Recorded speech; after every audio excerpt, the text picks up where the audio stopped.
गांव की बहन।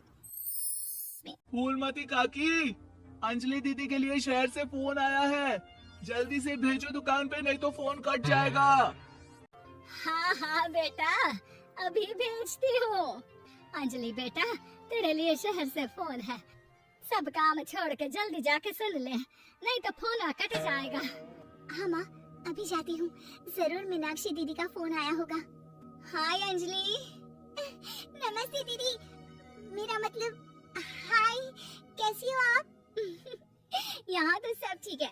मामा मामी कैसे हैं? तू कैसी है? मेरे तो एग्जाम्स होने वाले हैं। हर रोज कॉलेज जाना पड़ता है। Lectures, extra classes, private coaching. ओ, मैं तो इतना थक जाती हूँ, क्या बताऊँ। आपकी कॉलेज वाली बहन जी आपको इतना पढ़ाती है, तो घर कब जाती हैं आप दीदी? अरे नहीं नहीं, ये सब सिर्फ मेरी प्रोफेसर नहीं पढ़ाती। मैं अलग से दूसरे टीचर्स के पास भी पढ़ने जाती हूँ। दीदी, फिर तो आप बहुत थक जाती होगी ना। आप ना पैदल मत जाया करो, टांगा ले लिया करो दीदी।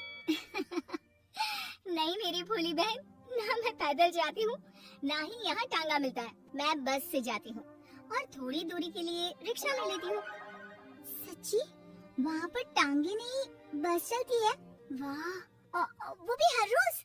हमारे गांव में भी बस आती है, दिन में 2 बार। यही तो खास बात है शहर की। यहाँ बसें पूरा दिन दौड़ती हैं सड़कों पर। और सिर्फ बसें ही नहीं, कार, स्कूटर और ट्रक भी। और तो और थोड़ी दूरी पर तो हवाई जहाज भी है, जहाँ से हवाई जहाज आसमान में उड़ते हैं। अच्छा दीदी, मैं फोन रखती हूँ। बुआ जी, फूफा जी को मेरा नमस्ते कहना। हाँ माँ, हम लोग शहर में क्यों नहीं रहते? बुआ जी, फूफा जी और मीनाक्षी दीदी तो शहर में ही रहते हैं। अरे क्योंकि तेरे बुआ जी की शादी शहर में हुई थी, इसलिए बेटा। शादी से पहले वो भी तेरे पापा और दादा दादी के साथ गांव में ही रहती थी। तो फिर माँ, मुझे शहर भेज दो ना, मैं भी शहर देखना चाहती हूँ। इतनी बार मीनाक्षी दीदी से शहर के बारे में सुन चुकी हूँ, अब मैं भी वहाँ जाकर देखना चाहती हूँ। बस आप मुझे शहर भेज दो। ठीक है, इस बार गर्मियों की छुट्टियों में कुछ दिन रह आना शहर, अपनी बुआ के घर। अब तो खुश ना? हाँ माँ, बहुत खुश। आप देखना, मैं शहर जाके कितने मजे करती हूँ। अंजलि अगले दिन स्कूल जाती है और वहाँ अपने सारे दोस्तों को अपने शहर जाने की बात बताकर चिढ़ाती है। अरे श्रद्धा, शीतल, सरोज, तुम लोग इन गर्मियों की छुट्टियों में कहाँ जा रही हो? एकादशी वाले गांव के मेले में। हम तो दूसरे गांव में नानी के घर जाएंगे, उनका घर नहर के किनारे है, बड़ा मजा आएगा।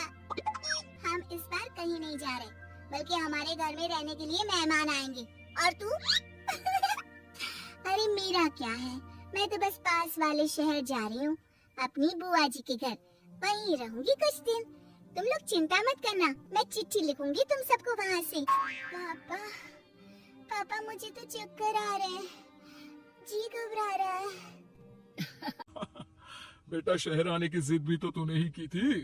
अब पहली बार बस में चढ़ी है तो यही होना था। भुगतो अब।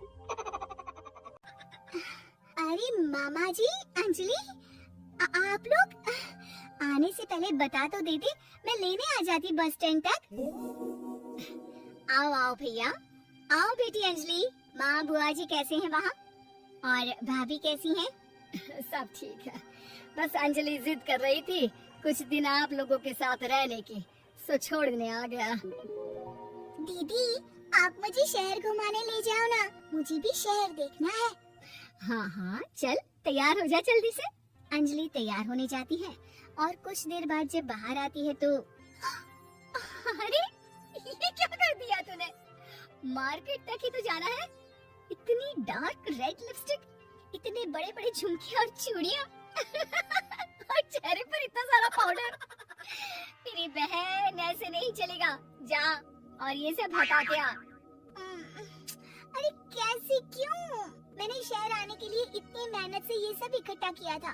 और वैसे भी मैंने देखा है मोहल्ले की राधा काकी के टीवी पर एक फिल्म चल रही थी, उसमें हीरोइन ना ऐसे ही तैयार होकर जाती है घूमने। सब पता है मुझे, मैं तो ऐसे ही जाऊंगी दीदी। अंजलि शहर की चकाचौंध को देखकर बहुत हैरान और खुश होती है। ऊंची ऊंची इमारतें, सड़क पर दौड़ती गाड़ियाँ, बड़ी बड़ी दुकानें, उसकी एक्साइटमेंट का ठिकाना नहीं था। दीदी, ये छोटा सा कमरा सड़क के किनारे क्यों रखा है? इसमें कौन रहता होगा?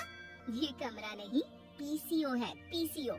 यहाँ पर लोग फोन करने आते हैं, सिक्का डालकर। ओह, हमारे गांव में तो दुकान पे ही जाते हैं बात करने। अच्छा चल, तुझे रेस्टोरेंट में खाना खिलाने ले चलती हूँ। Excuse me, 2 plate noodles please and 2 Cola. Meenakshi को ऑर्डर प्लेस करते हुए अंजलि बहुत ध्यान से देखती है और थोड़ी ही देर में ऑर्डर लेकर वेटर आ जाता है और खाना टेबल पर रख देता है। अरे, ये लंबी लंबी सेवइयां खाते कैसे है दीदी?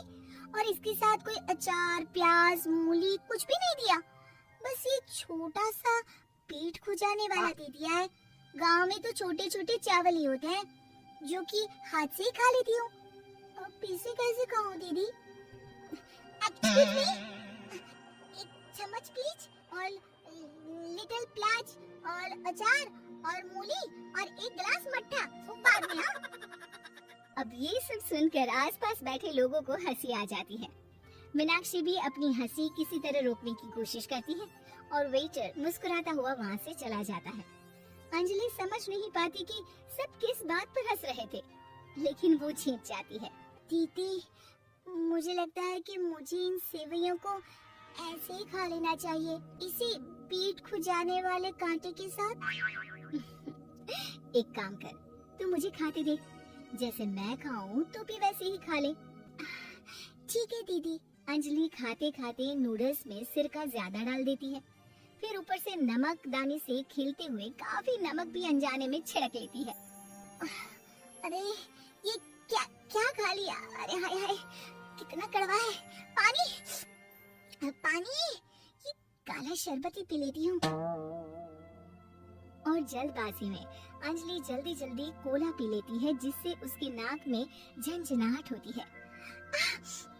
दीदी, मुझे ले चलो यहाँ से, मैं ये सब शहरी खाना नहीं खा सकती। अब शर्म के मारे मीनाक्षी अपनी बहन को वापस घर ले जाती है और कहती है कि देख अंजलि, माना कि शहर और गांव एक दूसरे से बहुत अलग है, लेकिन इसका मतलब ये नहीं कि हमेशा शहर ही बेहतर हो और उस वजह से हमें वो सब करना पड़े जो हम नहीं कर सकते। शहर में सहूलतें तो है ही, पर चुनौतियाँ भी हैं। हम जहाँ भी रहें, हमें कभी अपने आप को कम या ज्यादा नहीं समझना चाहिए। हर किसी भी नई जगह में ढलने में समय लगता है, उसके लिए तुम्हें दूसरों की नकल करने की कोई जरूरत नहीं है। बेटा, घूम लिया शहर या अभी और घूमना है?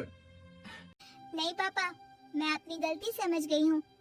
आप गांव ही ले चलिए मुझे,